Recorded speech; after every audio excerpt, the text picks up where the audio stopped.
Good morning. The title of this session is Iran's Nuclear Advances. And this is exactly what I'm going to talk to you about.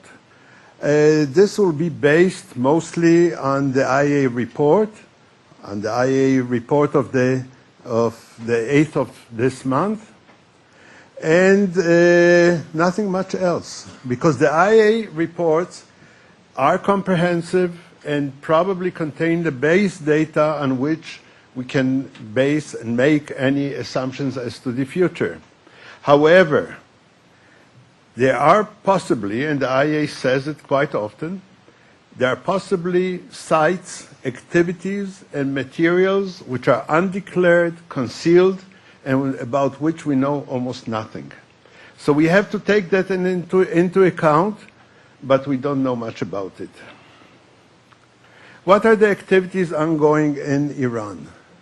As we well know, and we have known since almost 2002, that Iran is proceeding on two parallel routes to acquiring fissile materials, the materials from which nuclear bombs or explosive devices are made. One is the enriched uranium route, and the other one is the plutonium route. They are separate, but in a way they have some interconnection. In the uranium enrichment route, things are proceeding or have been proceeding for quite a few years, and it's going on relentlessly, not without problems. The uranium enrichment activities have suffered problems. They are operating on enrichment equipment, the first generation gas centrifuge machines, and these have been known to suffer also in Pakistan and of course in Iran quite a few failures, quite a few crashes, and they're not very efficient. They are very inefficient. But this process is slowly but surely advancing. And what they are doing in the first stage, they are enriching uranium to about 3.5% uranium-235 enrichment.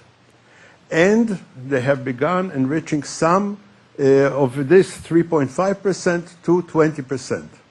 The 20% and the 3.5% represent a huge step forward, because most of the work, if we want to enrich uranium to very high levels, military levels, of 90%, the 3.5% seems to be nothing. It is, in fact, the majority of the work.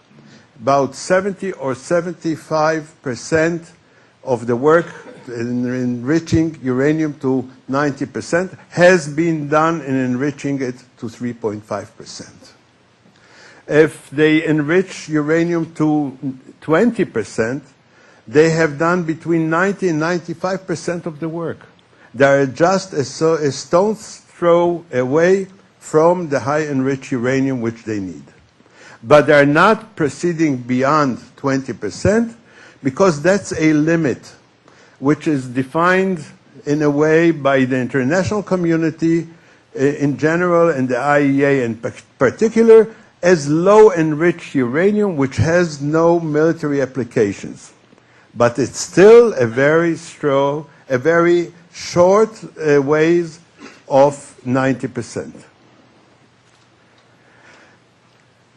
What have they accomplished? They now have a stock of uranium enriched to 3.5% and some to 20%, enough to produce 4 cores for nuclear explosive devices.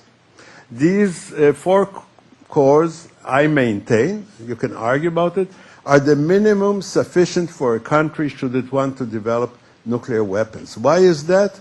Because you want to explode one, test it at the same time, and if that fails, you want to test the second one, and then you want 2 to have in your arsenal, minimum of 2. So you are here at 4.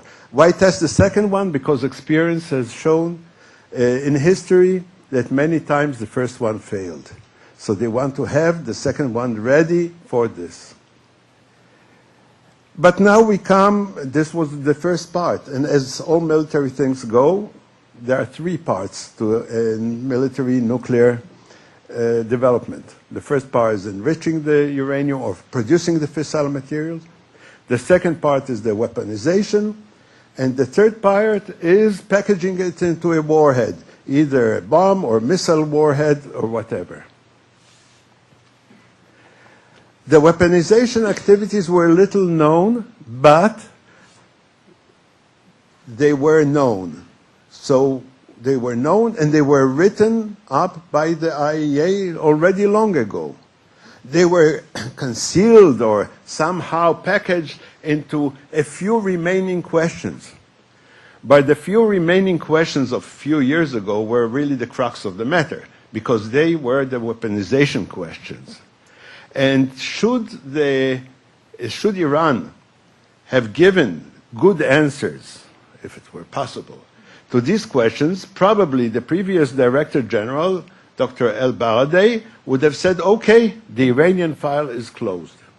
It was, though, very, very difficult for them to give proper answers to these questions, which remain open until today. But today, on the 8th of November, many more questions were open. And I'll, in a few words, describe the report, which is a very interesting, it's groundbreaking report, and in a way, forgive me, not surprising. The report contains the main body of the report, and then comes the annex. The main body is like all previous reports. It gives the rate of uranium enrichment, the achievements in uranium enrichment. It tells about the advances in constructing the plutonium producing IR-40 reactor, which is not that advanced yet.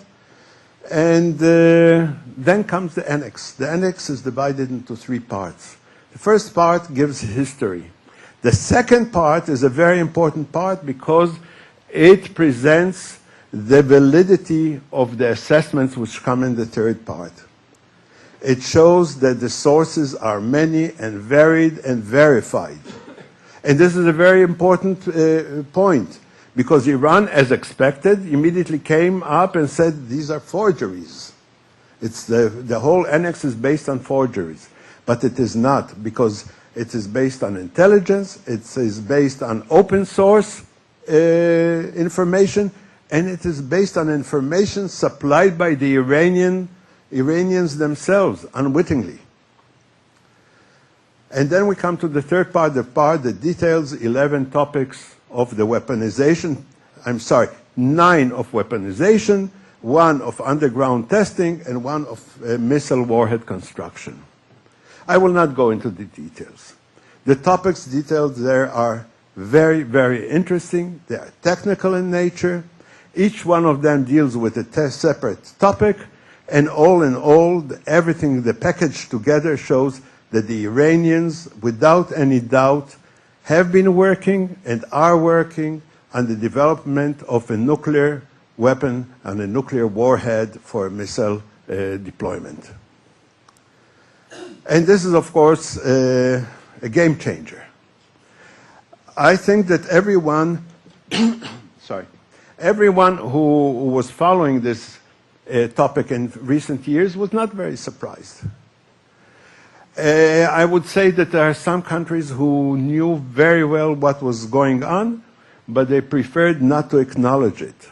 I think that, politically speaking, it was not wise for them to acknowledge it and to start their own campaign against the Iranians. Now it has made it very difficult to ignore the facts about Iran's nuclear program. What is to be expected in the future? I think that one thing is certain. Iran wants to gain the potential to produce nuclear weapons once it makes a political decision to do so. All that is necessary today, in my estimate, is a political decision. The political decision, in my opinion, has not been made, and I don't know when and if it will be made. But they want to be there on the starting line in order to accomplish this in as short a time as possible. They want to have the option of breaking out, as the expression goes, and doing it. In the meanwhile, Iran will go on enriching uranium, developing more advanced centrifuges, and probably enriching a very large amount of 3.5% to 20%. This is a much better starting point for enriching to 90%, of course. How would they break out? They can break out in several ways. They can break out verbally, simply saying to the world, we are going to produce, or we are producing, or we have produced high-enriched uranium, 90% uranium, and take it and lump it. They can show, they can present evidence of doing so, and of course they can demonstrate it. These are options of breaking out. What is the breakout time? Well, the press has had a field day in presenting different views on how long it would take for the Iranians to go from the present stage to nuclear weapons. I don't think I want to enter into this discussion. From what you read, what you see, and some of my own feelings, it would take probably a year plus or minus a few months to accomplish the first core, to have the first core, the first explosive device for a nuclear weapon. Half of this time would be devoted to enriching the uranium for the first core to 90%, and the other half would be for turning it into metal, melting it, machining it, putting it into explosive device. The explosive device is there. Why is it there? Because they did receive the blueprint for a nuclear explosive device from Pakistan long ago. What they are doing now is checking it, testing it, recalculating, and perhaps trying to improve upon the old Pakistani design, which works. If they are initiating events, of course, these could also make Iran go and start breaking out. And I don't want even to go now into what these initiating events are going to be. What is a big problem in this whole scenario?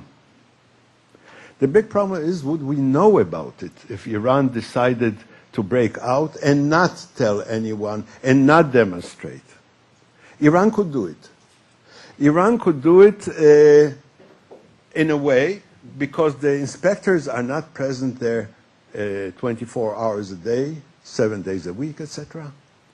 Because the inspections are not online. Some of them are, but some of them are not. And the Iranians can divert material, and they can start having activities en route to a breakout. And even if the inspectors came and they saw something that was not to their liking, and they reported it, the very cautious IAEA, and I'm not saying it in a derogatory way, please, but in their cautious way, they would probably send new inspectors and would check and would recheck and send demarches to the Iranian government.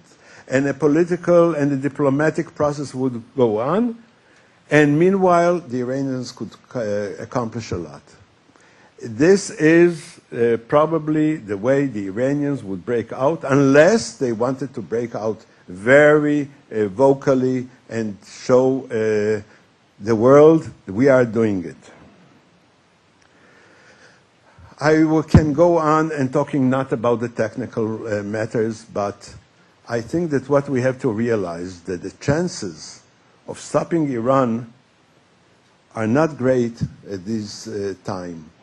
I think that I'm not saying it's inevitable, but I think it says quite a high probability that Iran could achieve a nuclear capability in a very short order. Thank you.